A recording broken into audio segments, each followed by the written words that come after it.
The Beach Kevin said, what do we think of Charlotte divorcing Andrade? Will they both be on the same brand?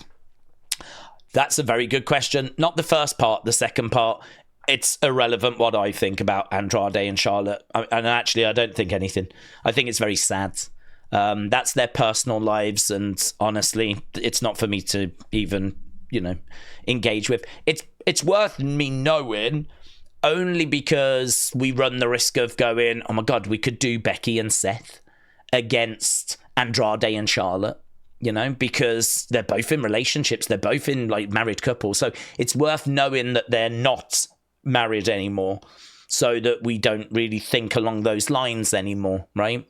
I sort of feel like if wrestlers are going to go public with their weddings and post all these lovely pictures, you've sort of got to understand that there's going to be interest if that marriage also doesn't succeed. So as much as we say it's their personal lives, it's nothing to do with us, and that is true, wrestlers aren't brilliant at keeping their personal lives personal sometimes. We don't know what's going on with Asuka's life, for example. She's very good at keeping her personal life personal. Same with Bayley. I don't know what's happening with Bayley's personal life.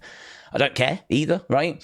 With Charlotte and whatever, obviously we knew about her and Andrade. So I think it's one of those where it's worth knowing because it does feature in conversations. But other than that, nothing to do with me. Second part, do they keep them on the same brand, different brand? We don't know why they separated. We don't know if it ended positively. We don't know if it wasn't positive. I think you'd have a conversation. I think you'd have to gauge how fiery and problematic the split was. I mean, the last thing you need is them screaming at each other backstage and loads of drama and stuff like this. But I think with WWE, there is a very high price put on professionalism and actually being a professional and doing what is expected of you is the reason why a lot of these people made it to the main roster. I think one of the kind of skills and factors that people don't take into consideration is if you are someone that's going to get really bogged down with the politics, if you are someone that's going to get really upset and emotional at things in the personal sphere, right? The politics side of it, WWE is probably not going to be the right place for you because it is a dog-eat-dog world. You might find yourself getting very frustrated and not getting the opportunities you think you deserve, but pretty much everyone goes through that, just to varying degrees. So I think there's a high price put on professionalism, and I don't think you even make it to the main roster unless you demonstrate that you are a professional. So I would have to think in Triple H's ideal world, it should not be something he should have to consider. In his world, he's got so many plates he needs to spin. The last thing he needs is the drama of having to try and keep Charlotte and Andrade away from each other, right? He does not need the headache of I can't put them on both on day one because they might bump into each other backstage. This isn't high school. This isn't high school. This is real life. This is business. And Triple H does not need that. So I think what you would do is you'd sit them down individually, get a gauge as to where they are. If it is uncomfortable for them, then there's going to maybe have to be a degree of uncomfortability. I mean, really, you don't want to have to bend over, right? If you don't have to backwards to try and accommodate things that really should not need to be accommodated. But it's a hard one to answer, isn't it? Because you really do need to gauge if he's cheated on her or something, which I'm not saying he has.